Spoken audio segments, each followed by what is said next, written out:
वैजापूर तालुक्यातील बळेगाव येथील अशोक शंकर सूर्यवंशी यांच्या राहत्या वस्तीवर अज्ञात चोरट्यांनी चॅनल गेटचा लॉक तोडत मध्यरात्री धाड टाकली.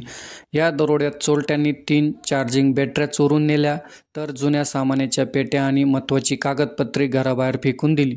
धक्कादायक म्हणजे शेजारील आणि जवळील मित्रांचे मोबाईल बंद करूनच ही चोरी करण्यात आली. म्हणजे हा दरोडा पूर्णपणे नियोजनबद्ध होता हे स्पष्ट होते.